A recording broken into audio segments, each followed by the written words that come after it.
Hi hello welcome to our channel. నేను మీ సిరి. ఈరోజు మనం చెప్పుకోబోయే కథ విలన్ పార్ట్ 67. కథలోకి వెళ్ళే ముందు లైక్ చేయడం మర్చిపోకండి ఫ్రెండ్స్. ప్రేమ ప్రేమ ఏముంది ఆ ప్రేమలో? ఆ ప్రేమ వల్ల జరిగే నష్టాలు తప్ప సంతోషాలు ఉండవు, గుర్తుపెట్టుకో. మాట్లాడుకు నువ్వు. నీ మాటలు వింటే నాకు కోపం వస్తుంది. నువ్వన్నట్టు నేనేం తప్పు చేయలేదు, నేనేం పొరపాటు చేయలేదు. ఏం తెలియని చిన్నపిల్లనైతే కాదు కదా. నా ఇష్ట ప్రకారం వచ్చాను. ఇంకోసారి అలా మాట్లాడితే నేను ఊరుకోను. ఆమె ఆవేశంగా మాట్లాడుతుంటే ఆమె దగ్గరికి అడుగులు వేశాడు రక్షిత్. ఉక్రోషంగా అతని వైపు చూస్తోంది స్వేచ్ఛ. నువ్వేం నష్టపోయావో ఇప్పుడు నీకు తెలియదు అని అతను అంటుండగా, ప్లీజ్, నేనేం తప్పు చేయలేదు, ఎందుకు ఇలా మాట్లాడుతున్నావు? ఆయన నా చావు నన్ను చావనివ్వకుండా ఎందుకు బ్రతికించావు? కళ్ళు తుడుచుకుంటూ అరిచింది కోపంగా స్వేచ్ఛ. షటప్! ఆ గది అంతా రక్షిత్ అరుపుతో ప్రతిధ్వనించింది. చావు చావు చావు, ప్రతి దానికి చావు పరిష్కారమా? అలా అయితే ఇప్పటికి నేను ఎన్నిసార్లు చావాలి? ఆమె మీదకు వంగి కాస్త గట్టిగా అరిచాడు రక్షిత్. ఉలిక్కిపడి వెనక్కి సర్దుకుంది స్వేచ్ఛ అతని ఆవేశం చూస్తూ. ఇంకోసారి పిచ్చి పిచ్చిగా వాగి నా కోపం తెప్పించుకో అన్నాడు విసుగ్గా రక్షిత్. ఎందుకు ఇలా ఉంటున్నావు నాతో? అంది దీనంగా స్వేచ్ఛ. విసుగ్గా ముఖం పెట్టుకుని అక్కడి నుంచి వెళ్ళిపోతుంటే అతని చేతిని గట్టిగా పట్టుకుంది స్వేచ్ఛ. అక్కడే ఆగిపోయాడు అతను. బెడ్ దిగి అతనికి ఎదురుగా వెళ్ళి, నా వాళ్ళు నన్ను నమ్మనప్పుడు కూడా నాకింత బాధ లేదు, ఊరంతా నిందిస్తున్నప్పుడు కూడా నాకింత బాధ లేదు. నువ్విలా నన్ను ఏదో తప్పు చేసిన దానిలా, పరాయి వ్యక్తిలా చూస్తుంటే నిజంగానే చచ్చిపోవాలనిపిస్తుంది అని అంది ఏడుస్తూ స్వేచ్ఛ. ఆమె భుజాలు గుచ్చిపట్టి, పిచ్చి పిచ్చిగా వాగావు అంటే నేనే చంపేస్తాను అని అన్నాడు రక్షిత్. ఆ పని చేయి ప్లీజ్, చచ్చిపోతాను. నీతో కలిసి బ్రతకాలని ఆశపడ్డాను. నేనెప్పటికీ నీకు నచ్చను. ప్రేమను ముందుగా తెలిపే వాళ్ళు చులకనైపోతారని అర్థమవుతోంది. చంపే. అతడి చేతులు గొంతు దగ్గర పెట్టుకుంది స్వేచ్ఛ. అమాంతం అతడి చెయ్యి ఆమె చెంపను తాకింది. తూలి బెడ్ మీద పడింది స్వేచ్ఛ. అతడు కొట్టిన బాధ కంటే సంతోషం ఎక్కువైపోయింది ఆమెలో. అతడు కోప్పడ్డం తను చూడలేదు, అతడు బాధపడ్డం తను చూడలేదు, అతడు నవ్వడం తను చూడలేదు, అలాగని సంతోషపడ్డం కూడా తను చూడలేదు. తర్వాత అర్థమైంది తను ఏం చేశాడో రక్షిత్కి. 2 చేతులు జుట్టులోకి పోనిచ్చి గట్టిగా అరిచాడు. అలాగే దిండులో ముఖం దాచుకుంది స్వేచ్ఛ. వెంటనే ఆమె రెక్క పట్టుకుని పైకి లేపగా స్ప్రింగ్లా లేచి అతని ఎద మీద వాలిపోయింది స్వేచ్ఛ. తల ఎత్తి అతడి వైపు చూసింది. ఆమె చెంప మీద అతడి వేళ్ళు అచ్చుపడ్డాయి, స్పష్టంగా కనిపిస్తున్నాయి. ఎందుకు నా కోపం తెప్పిస్తున్నావు? నేను ఏ రోజైనా తక్కువగా చూశానా అని అన్నాడు అతను. అతడు గొంతులో తొణికిసలాడిన బాధ ఆమెకు కనిపించింది. మరెందుకు మునిపట్ల నాతో ఉండట్లేదు? అదే కదా అర్థం వస్తోంది నీ ప్రవర్తన చూస్తుంటే అని అంది చిన్నగా స్వేచ్ఛ. ఆమె వెక్కిలిపట్టి ఏడుస్తోంది మరోవైపు. ఆమె ముఖాన్ని 2 చేతులతో పట్టి తన వైపుకు తిప్పుకొని, నాతో అడిగేసి నీ జీవితాన్ని పాడు చేసుకున్నావు అన్నదే నా కోపం, అంతేగాని నిన్ను తక్కువ చేయడం కాదు. అసలేముంది నా దగ్గర అని క్షణం ఆగి, చూసావు కదా, కనీసం ఉండడానికి చోట్లేదు, తినడానికి తిండి లేదు, నిన్ను కూడా పస్తులుండ ఉంచాల్సి వచ్చింది అని అన్నాడు ఆవేదనగా. నేను నీ దగ్గర నుంచి ఏవో కోరుకోలేదు, కేవలం నీ ప్రేమ అంది అతడి ఛాతీ మీదకి చేతులు చేర్చి స్వేచ్ఛ. ఈరోజు ఆ ప్రేమ బాగుంటుంది, మరికొద్ది రోజులు పోయాక అసౌకర్యాలన్నీ కనిపిస్తాయి అన్నాడు అసహనంగా. ఆమె చేతులు వదిలించుకొని ముఖం పక్కకి తిప్పేసుకున్నాడు అతను. అతడి దగ్గరికి వెళ్ళి, అలా ఎందుకు అనుకుంటావు? ఏదొక పని దొరక్కపోదా? అతడి చెంప మీద చేయి వేసి అడిగింది స్వేచ్ఛ. అప్పటి వరకు అన్నాడు, నీ పనితనం గురించి తెలుసు, అంతేకాకుండా నువ్వు బాగానే చదువుకున్నావని అర్థమవుతుంది.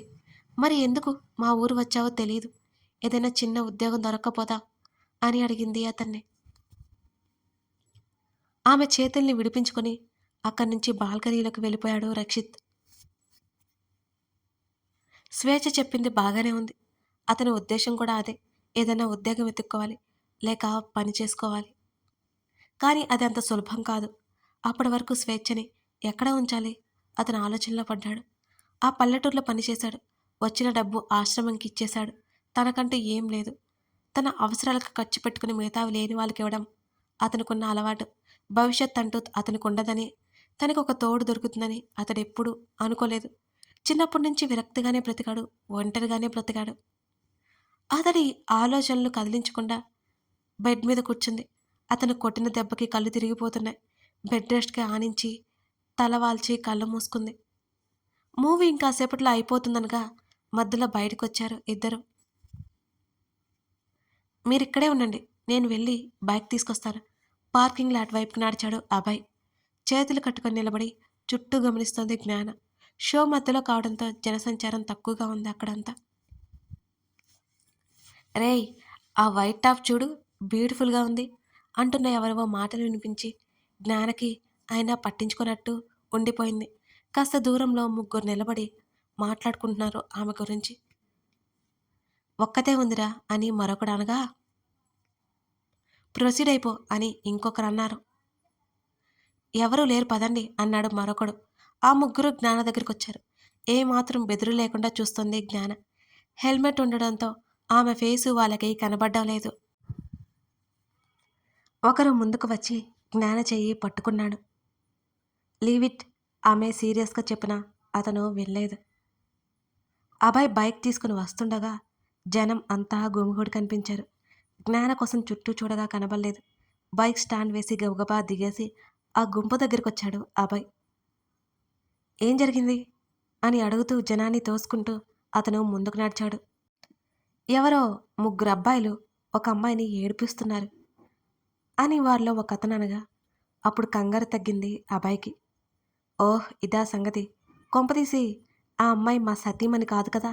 అయితే వాళ్ళయిపోయినట్టే అనుకుని తాపీగా ముందుకెళ్ళాడు అభయ్.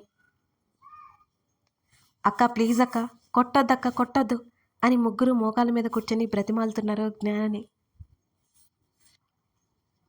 ముఖానికి ఉన్న హెల్మెట్ తీసి ఒక్కసారిగా జుట్టు విదిలించుకుంది జ్ఞాన. ఆ స్టిల్ చూసి అభయ్ ఫ్లాట్ అయిపోయాడు. కళ్ళార్పకుండా అలాగే చూస్తున్నాడు జ్ఞాన వైపు. ఆ ముగ్గురు నోరు తెరుచుకుని చూస్తుండిపోయారు ఆమెని. చూడ్డానికి ఎంత సుకుమారంగా కనిపిస్తుంది, కానీ ఎరగదీసింది అనుకున్నారు మనసులో. ఇంకోసారి ఇలాంటి పిచ్చి వేషాలు వేశారంటే చంపి పడేస్తాను అని వార్నింగ్ ఇచ్చి, మీ ఏజ్ ఎంత కళ్ళెగరేస్తూ అడిగింది జ్ఞాన. 20 అన్నారు ముగ్గురు. గట్టిగా చెప్పండి. 21 అక్క అన్నారు ముగ్గురు ఒకేసారి. బుద్ధి లేదు, మీరెంత మీ ఏజ్ ఎంత? ఆ? మీరు హీరోలు అనుకుంటున్నారా? అమ్మాయిలు ఏడిపిస్తే భయపడి పడుంటారనుకుంటున్నారా? ఆ రోజులు పోయాయి. ఇంకోసారి ఇలాంటి వేషాలు వేశారంటే తెలిసిందా ఎన్కౌంటర్ చేస్తే జాగ్రత్త అని ఉరిమి చూస్తూ చెప్పింది జ్ఞాన. ఆ ముగ్గురు దెబ్బకి భయపడి జ్ఞాన కాళ్ళ మీద పడిపోయారు. తప్పైపోయిందక్క, తప్పైపోయింది, ఇంకోసారి ఇలా చేయము అన్నారు భయపడిపోతూ. వాళ్ళకి మరోసారి వార్నింగ్ ఇచ్చి అభయ్ దగ్గరకొచ్చింది జ్ఞాన. కుమ్మి పడేశారా నవ్వుతూ అడిగాడు అభయ్. అంతేం లేదులే, తలా 4 దెబ్బలు వేశానంతే అంటూ హెల్మెట్ పట్టుకుంటూ చెప్పి బైక్ ఎక్కింది జ్ఞాన. 4 దెబ్బలకే కాళ్ళ బెరానికి వచ్చారన్నమాట. ఇంకో 4 వేసుంటే అయిపోయేవాళ్లే అని అన్నాడు అభయ్. లేకపోతే అమ్మాయిలు ఏడిపిస్తారంట. ఉఫ్, అది చూసిన వాళ్ళకి బుద్ధి రావాలి. మూడంతా స్పాయిల్ చేశారు ఇడియట్స్ అంటూ అతడి వీపు మీద తలానించింది. ఇంటికి వెళ్ళిపోదామా అని అడిగాడు అభయ్. అలా లాంగ్ డ్రైవ్కి వెళ్దాం అంది జ్ఞాన. అతని నడుము చుట్టూ చేతులు బిగించింది ఆమె. మీరు డ్రైవ్ చేయరా మరి అని అడిగాడు. అంది అలాగే ఉండిపోయి. ఫుల్ ట్యాంక్ చేయించి బైక్ని ముందు కదిలించాడు అభయ్. పాక్షికమైన వెన్నెల్లో రోడ్డు మీద బైక్ ముందు కదులుతోంది. సరదాగా మరో గంటపాటు తిరిగేసి ఇంటికి బయలుదేరారు. అప్పటికే రాత్రి 8 గంటలైపోయింది. ఇంటికి వచ్చి ఫ్రెష్ అయ్యి రావుల దగ్గరికి వెళ్ళి మాట్లాడి హాల్లోకి వచ్చారు. రక్షిత్ని స్వేచ్ఛని పిలుచుకురమ్మని చెప్పాడు అభయ్ వీరయ్యతో. వాళ్ళు ఇంట్లో ఉంచేసి మనం ఈ టైం వరకు తిరిగొచ్చాం అంది జ్ఞాన. వాళ్ళకేదో ప్రాబ్లం ఉన్నట్టుంది మేడం, అందుకే కావాలని ఇక్కడే ఉండేలా చేశాను అంటూ ఉండగానే వాళ్ళిద్దరూ లోపలికొచ్చారు. కథ కొనసాగుతోంది. ఇప్పుడు రక్షిత్ స్వేచ్ఛ వెళ్ళిపోతారా? అభయ్ వాళ్ళని ఉంచగలడా? ఏం జరుగుతుందో నెక్స్ట్ ఎపిసోడ్లో చూద్దాం. మీరు మన కథని లైక్ చేసి కామెంట్ చేయాలండి. అసలు గట్టిగా కామెంట్స్ రాక్స్ కూడా ఏముండట్లేదు. చదివిన వాళ్ళు ఆ కొందరైనా బాగుందంటున్నారు. Thank you.